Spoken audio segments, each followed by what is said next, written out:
그런 고민을 하였기 때문입니다. 다행히 하나님 은혜로 결혼하게 되었습니다. 그 다음에는 또 자녀를 어떻게 잘 기를 수 있을까 하는 그런 걱정을 하게 되었습니다.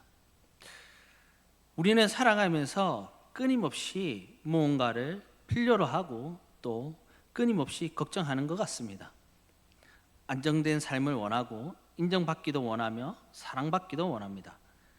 때로는 건강이 있어야 안심될 수 있는 것 같고 물질이 있어야 흔들리지 않을 것 같으며 사람들의 지지와 응원이 있어야 버틸 수 있는 것처럼 느껴집니다. 그래서 우리는 이러한 것들을 채우기 위해 애쓰고 근심하며 더 많은 것을 붙잡으려고 노력합니다. 그러나 아무리 애를 써도 원하는 만큼 손에 쥐어지지 않을 때가 많습니다. 설령 우리가 바라던 것을 얻게 된다 해도 그것만으로 정말 괜찮아졌습니까? 그렇지 않는 경우들이 많습니다. 여전히 마음 한편에는 근심과 두려움이 남아 있습니다. 겉으로는 괜찮아 보일 수 있지만 속으로는 불안과 연약함 그리고 해결되지 않은 수많은 문제들이 우리 안에 자리하고 있습니다. 이것은 세상 사람들이나 그리스도인이라고 해서 다 다른 것이 아니라 거의 비슷비슷한 것 같습니다. 믿는 사람들도 세상 사람들도 걱정하고 두려워하고 때로는 삶의 무게 앞에서 흔들립니다. 그렇다면 그리스도인은 이러한 상황 속에서 무엇이 다를까요? 믿음은 우리에게 어떤 유익을 주고 있을까요? 오늘 우리는 본문의 말씀을 가지고 이것을 살펴보기를 원합니다. 로마서는 복음의 핵심을 가장 분명하게 설명하는 책입니다. 로마서에는 하나님께서 죄인을 어떻게 의롭다고 하시는지, 구원받은 성도들이 어떻게 살아가야 하는지, 교회가 어떤 정체성을 가지고 서 있어야 하는지 매우 중요한 메시지를 담고 있습니다. 그 중에서도 로마서 8장은 로마서의 핵심 중에 핵심이라 할 수 있습니다. 로마서 8장은 로마서 7장에 대한 답과 같습니다. 로마서 7장 19절에 바울은 이렇게 고백합니다. 내가 원하는 바 선은 행하지 아니하고 도리어 원하지 아니하는 바 악을 행하는도다. 그리고 이어서 24절에 오호라 나는 공고한 사람이로다. 이 사망의 몸에서 누가 나를 건져내랴. 바울의 이 고백을 통해 인간의 무력함과 비참함을 드러내고 있습니다. 우리가 잘 아는 것처럼 인간은 자신의 힘만으로 문제들을 해결할 수 없고 특별히 죄 문제를 해결할 수 없습니다. 아무리 결심해도 쉽게 넘어지고 아무리 노력해도 자신의 연약함을 완전히 이겨내지 못합니다. 이것이 이 땅을 살아가는 인간의 현실입니다. 그런데 로마서 8장으로 넘어가면 완전히 분위기가 달라집니다. 로마서 7장이 인간의 비참함과 무력함을 보여준다면 로마서 8장은 복음 안에서 주어지는 확신과 위로를 보여주고 있습니다. 그렇다면 로마서 8장이 말하는 위로는 무엇입니까? 하나님께서 그리스도인들에게 복음을 믿고 구원받은 자들에게 주시는 선물은 무엇일까요? 첫째로 로마서 8장 1절에서 2절에는 이렇게 말씀합니다. 그러므로 이제 그리스도 예수 안에 있는 자에게는 결코 정죄함이 없나니 이는 그리스도 예수 안에 있는 생명의 성령의 법이 죄와 사망의 법에서 너를 해방하였음이니라. 최근에 제가 제 딸에게 매우 모진 말을 한 적이 있습니다. 제가 잠을 자다가 급하게 일어나는 바람에 허리에 갑자기 근육이 막 뭉쳐가지고 되게 아팠습니다. 그래서 제대로 서 있기 힘들 만큼 아팠는데 그런 상태에서 딸을 데리러 가야 했습니다. 그런데 그날따라 제 딸이 운동장에 놀러 가겠다고 계속 떼를 쓰는 겁니다. 그래서 제가 사정을 했습니다. 아빠가 너무 아프니까 오늘은 안 되겠다. 그냥 가자. 그런데 계속 제 손을 끌면서 저를 계속 운동장에 가자고 끌고 갑니다. 그래서 제가 너무 답답한 마음에 그러면 니 혼자 가라 그렇게 말했습니다. 물론 여러분, 제가 혼자 가라는 게 가라는 말이겠습니까? 가지 말라고 한 말이었습니다. 그런데 갑자기 얼굴에 화색을 띠더니 그대로 운동장으로 가고 있는 겁니다. 그래서 점점 멀어지는 제 딸을 보면서 제가 화가 너무 많이 났습니다. 그래서 제가 이렇게 말했습니다. 지금 가면 너 문 잠근다. 그랬더니 제 딸이 뭐라고 말하는 줄 아십니까? 아빠, 비밀번호 아니까 괜찮아. 이렇게 얘기하는 겁니다. 그 말을 듣는 순간 갑자기 속에서 울컥하는 게 솟았습니다. 그래서 저도 모르게 이렇게 말했습니다. 야, 너 지금 가면 비밀번호도 바꿀 거고 집에도 안 받아준다. 이렇게 하니까 갑자기 제 딸이 얼굴이 확 굳어지는 겁니다. 너무 상처받은 표정이 분명하게 보였습니다. 결국 시무룩해 있는 딸을 잡고 집에 돌아왔는데, 집에 와서 밥을 먹는데 밥이 안 들어가는 겁니다. 너무나도 깊은 자괴감이 물려왔습니다. 내가 왜 이렇게 말했을까? 나는 왜 이것밖에 안 되는 사람일까? 제 모습이 너무나 초라하고 형편없게 느껴졌습니다. 여러분, 우리가 살 때 우리 자신을 보면서 얼마나 깊은 자괴감과 얼마나 깊은 자책감들, 죄책감들이 사로잡힐 때가 많지 않습니까? 왜 우리는 이것밖에 안 되지? 왜 나는 쉽게 무너질까? 하는 생각이 들 때가 너무 많습니다. 저 역시 그렇습니다. 만약에 제가 정말 완전 해야만, 거룩해야만 구원을 받을 수 있었다면 저에게는 아무런 소망이 없었을 것입니다. 저는 너무나 부족한 아버지고 부족한 남편이고 부족한 아들입니다. 그러나 복음은 우리에게 이렇게 말합니다. 그리스도 예수 안에 있는 자에게는 결코 정죄함이 없다. 왜 그렇습니까? 생명의 성령의 법이 죄와 사망의 법에서 우리를 해방하였기 때문입니다. 예수 그리스도 안에서 우리는 더 이상 정죄받는 자가 아니라 의롭다 하심을 받은 자들입니다. 이것이 하나님께서 우리에게 주시는 첫 번째 선물입니다. 복음 안에서 우리는 더 이상 우리 자신을 낮추어서 그리고 죄책감에 두려움에 묶여 사는 사람들이 아니라 그리스도 안에서 참된 자유를 얻은 사람들입니다. 둘째로 로마서 8장 9절에 이렇게 말씀합니다. 만일 너희 속에 하나님의 영이 거하시면 너희가 육신에 있지 아니하고 영에 있나니 누구든지 그리스도의 영이 없으면 그리스도의 사람이 아니라. 이 말씀은 예수 그리스도를 믿는 우리 안에 하나님의 영 곧 성령께서 거하신다라는 사실을 가르쳐주고 있습니다. 우리는 때때로 신앙생활을 우리의 스스로의 힘으로 버텨야 하는 것처럼 생각합니다. 우리가 더 강해져야 하고 더 흔들리지 않아야 하고 더 잘 믿어야 한다라고 생각합니다. 그래서 믿음의 길을 걸으면서도 지치고 낙심할 때가 많습니다. 그러나 성도의 삶은 우리 스스로의 힘만으로 버티는 삶이 결코 아닙니다. 오히려 내 힘과 내 능력의 한계를 인정하고 예수 그리스도께서 공급해 주시는 은혜와 능력으로 살아가는 것이 믿음의 삶입니다. 그리고 그 일을 우리 안에서 이루어 나가시는 분이 바로 성령님이십니다. 성경은 성령께서 우리 안에 거하신다 말씀하십니다.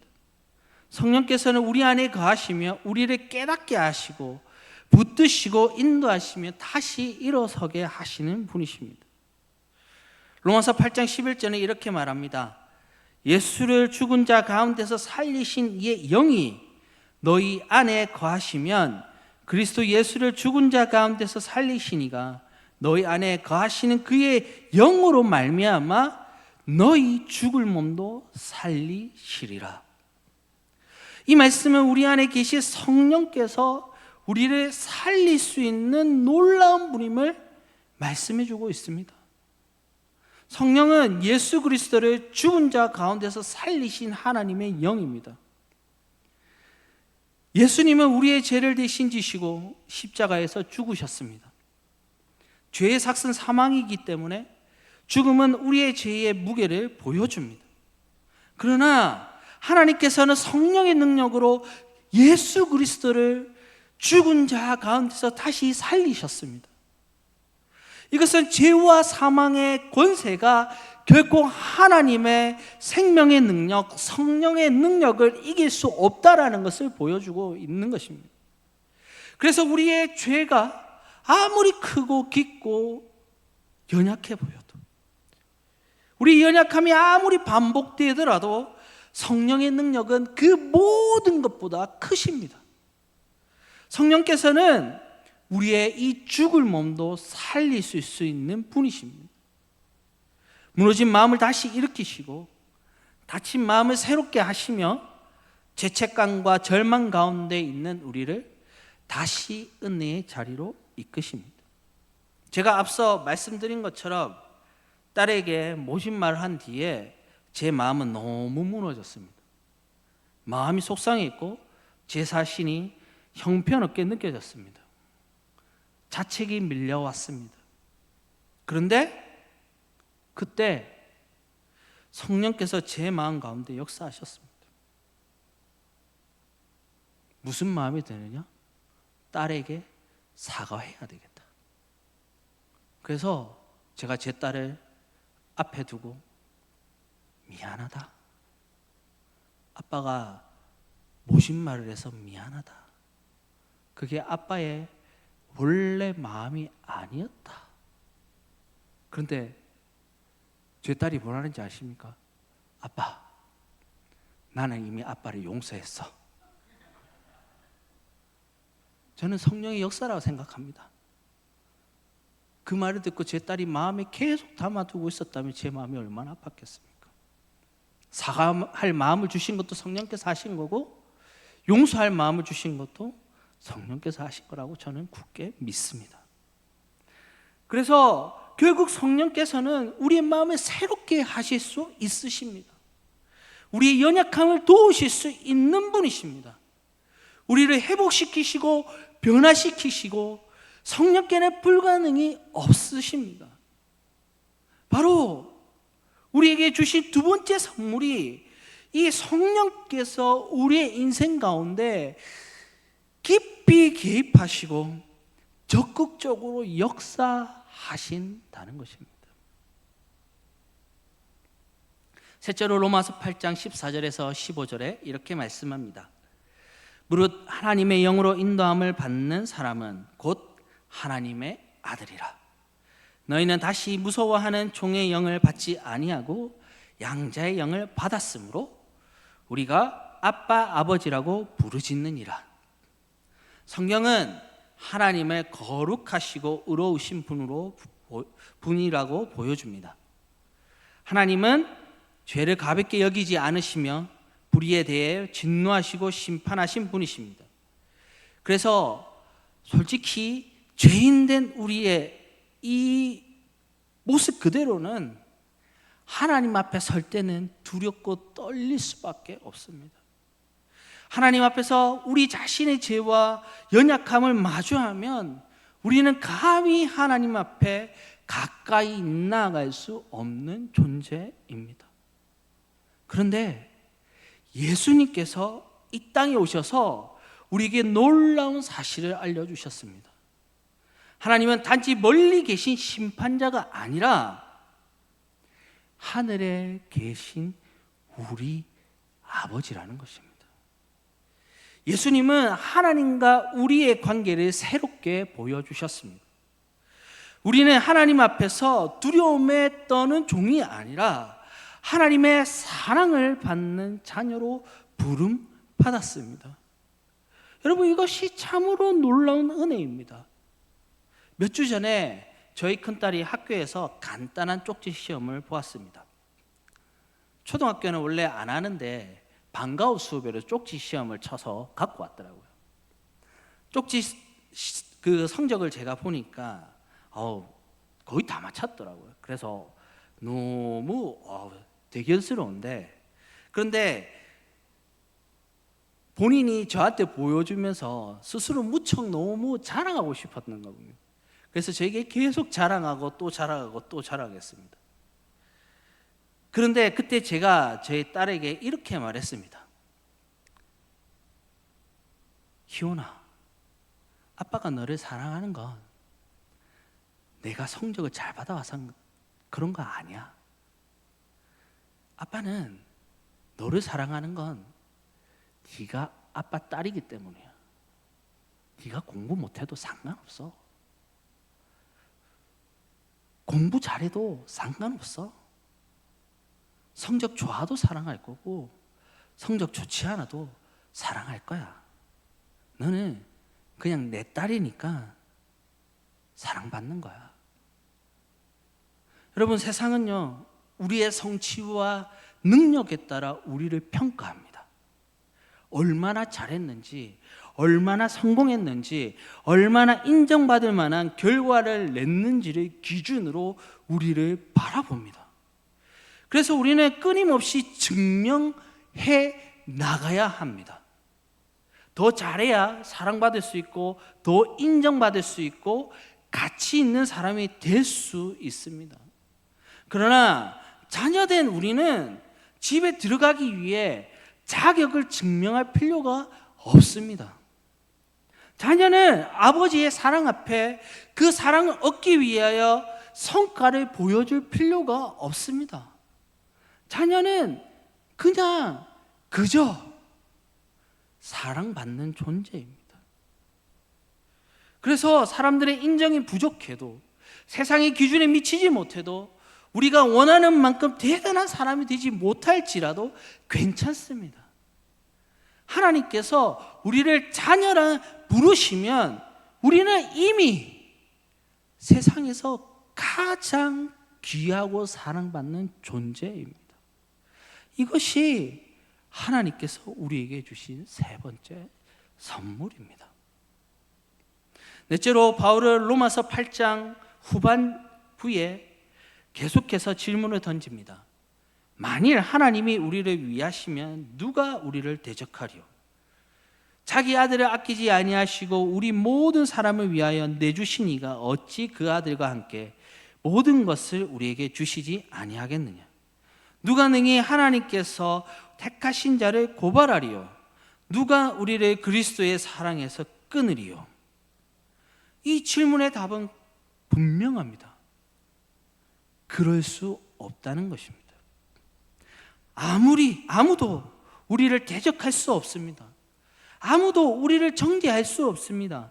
아무도 우리를 그리스도의 사랑에서 끊을 수 없습니다. 왜냐하면 하나님께서 우리를 위하시기 때문입니다. 하나님께서 자기 아들까지 아끼지 아니하시고 우리를 위해 내어주셨기 때문입니다. 십자가는 하나님의 사랑이 얼마나 확실한지를 보여주는 가장 분명한 증거입니다. 바울은 이어서 로마서 8장 35절에 이렇게 말씀합니다. 누가 우리를 그리스도의 사랑에서 끊으리요? 환난이나 공고나 박해나 기근이나 적신이나 위험이나 칼이랴. 여기에 나오는 환난, 공고, 박해, 기근, 적신, 위험, 칼은 성도들이 실제로 겪을 수 있는 고난입니다. 믿음이 있다고 해서, 예수님을 잘 믿는다고 해서 고난이 사라지는 것은 결코 아닙니다. 바울이 디모데후서 3장 12절에서 말한 것처럼 무릇 그리스도 예수 안에서 경건하게 살고자 하는 자는 박해를 받을 수 있습니다. 성경은 단 한 번도 우리에게 고난이 없을 것이다 말하지 않습니다. 오히려 복음과 함께 고난을 받으라 권면합니다. 그러나 성경이 우리에게 약속하는 것은 고난이 없다라는 것이 아니라 고난 가운데서도 하나님의 사랑은 결코 끊어지지 않는다라는 사실입니다. 로마서 8장 37절은 이렇게 선포합니다. 이 모든 일에 우리를 사랑하시는 이로 말미암아 우리가 넉넉히 이기느니라. 여기서 중요한 것은 우리가 이기는 힘이 우리 자신에게서 나오지 않는다라는 것입니다. 우리의 이김은 우리의 강함과 우리의 어떠함이나 우리의 결심이나 의지가 아니라 오직 우리를 사랑하시는 우리 하나님 아버지로부터, 우리 주님으로부터 나옵니다. 우리가 가진 믿음의 크기보다 우리를 붙드시는 하나님의 사랑, 그곳에서 우리가 이길 수 있는 것입니다. 사랑하는 성도 여러분, 그래서 마침내 바울은 확신의 참 마음으로 이렇게 고백합니다. 오늘 본문 로마서 8장 38절에서 39절에 내가 확신하노니 사망이나 생명이나 천사들이나 권세자들이나 현재일이나 장래일이나 능력이나 높음이나 깊음이나 다른 어떤 피조물이라도 우리를 우리 주 그리스도 예수 안에 있는 하나님의 사랑에서 끊을 수 없으리라. 우리가 후회하는 과거, 부끄러운 실패, 숨기고 싶은 연약함, 그 어떤 것도 하나님의 사랑에서 끊을 수 없습니다. 지금 겪고 있는 불안, 현실의 문제, 마음의 무거움도 하나님의 사랑에서 끊을 수 없습니다. 아직 오지 않는 미래, 알 수 없는 내일, 두려운 변화도 하나님의 사랑에서 끊을 수 없습니다. 이것이 복음이 주는 가장 깊은 확신입니다. 그러므로 우리는 담대히 고백할 수 있습니다. 주님 한 분만으로 우리는 충분합니다. 주님 한 분만이면 이 세상에 아무것도 우리가 필요치 않습니다. 오직 우리 주님 안에서 우리는 충분합니다.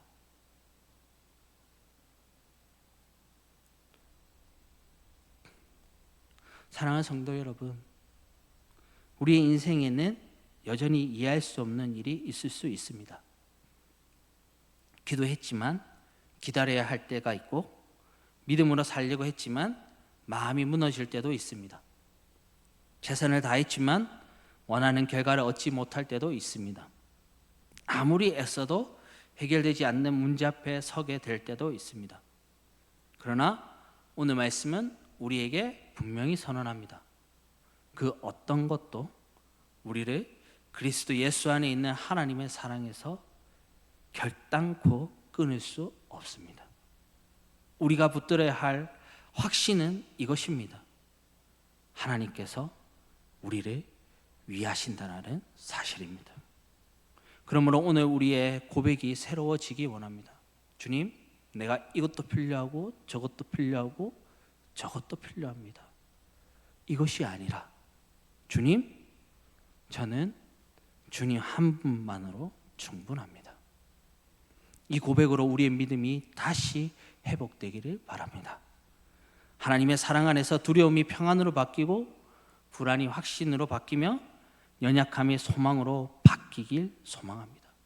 그리하여 우리를 사랑하시는 이로 말미암아 모든 일 가운데 넉넉히 이기시는 성도님 되시길 주님의 이름으로 축원합니다. 기도하겠습니다. 하나님, 감사합니다. 우리를 불러주시고 하나님이 자녀로 삼아주심에 감사합니다. 하나님, 우리가